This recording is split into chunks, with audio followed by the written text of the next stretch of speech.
केंद्रीय मानव संसाधन विकास राज्य मंत्री शशि थरूर की पत्नी सुनंदा पुष्कर की मौत रहस्यों के घेरे में है, लेकिन उससे भी ज्यादा रहस्यमय तरीके से शुरू हुई थी दोनों की मोहब्बत की कहानी।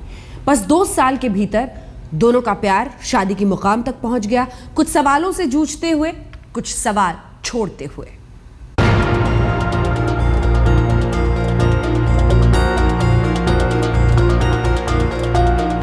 शशि थरूर की पत्नी सुनंदा पुष्कर के निधन से उठे सवाल बहुत गहरे हैं। ढलती उम्र की एक ऐसी प्रेम कहानी जो सपनों की गलियों में शुरू हुई, लेकिन अंत एक होटल के कमरे में हुई। शशि थरूर किसी पहचान के मोहताज कभी नहीं रहे, जबकि सुनंदा पुष्कर भी पेज 3 पार्टियों का चमकता चेहरा हमेशा ही बनी रही। दिल्ली की एक ऐसी ही पार्टी में साल 2008 में सुनंदा पहुंची थी, जहां उनकी शशि थरूर से मुलाकात हुई। थरूर उस वक्त तक राजनीति में नहीं उतरे थे, लेकिन पावर और ग्लैमर के गलियारे में उनकी पहचान और रसूख बहुत बड़ा था। उस पहली मुलाकात में बात ज्यादा नहीं बनी, दोनों मिले, लेकिन उसके बाद 1 साल के भीतर उनकी 2-3 मुलाकातें ही हुई।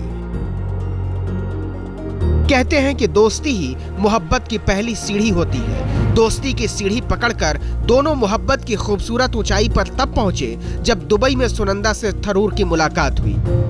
सुनंदा दुबई में एक बड़ी रियल एस्टेट कंपनी की बड़ी अधिकारी थी। दुबई की उस मुलाकात ने एक दूसरे के लिए उनकी चाहत को बुर्ज खलीफा जैसा ऊंचा बना दिया। इस बीच थरूर ने राजनीति में एंट्री मार दी। तिरुवनंतपुरम से कांग्रेस के एमपी बने और फिर विदेश राज्य मंत्री। इनके मोहब्बत की कहानियां अब छन छन कर थोड़ी बहुत आने लगी थी, लेकिन 2010 के अप्रैल महीने में एक बड़ा धमाका आईपीएल के तत्कालीन प्रमुख ललित मोदी ने कर दिया। मोदी ने यह दावा किया कि एक प्रभावशाली केंद्रीय मंत्री ने उन्हें कोच्चि आईपीएल टीम में सुनंदा पुष्कर की हिस्सेदारी का ब्यौरा न देने का दबाव बनाया था, जो कि उस वक्त तकरीबन 70 करोड़ रुपए की थी। जाहिर है कि उंगली शशि थरूर पर उठी। थरूर ना करते रहे, लेकिन अब किरकिरी सरकार की होने लगी। लिहाजा 18 अप्रैल 2010 को शशि थरूर को अपना पद छोड़ना पड़ा।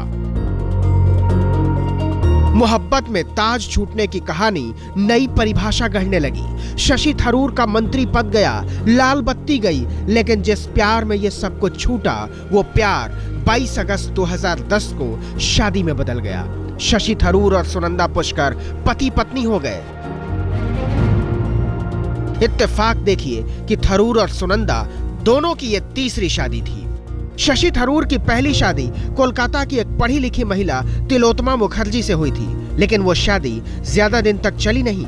इसके बाद थरूर ने संयुक्त राष्ट्र में अपने साथ काम करने वाली कनाडा की एक महिला क्रिस्टा से शादी की, जिससे उन्हें 2 बेटे हुए। इसके बाद तीसरी शादी सुनंदा पुष्कर से हुई।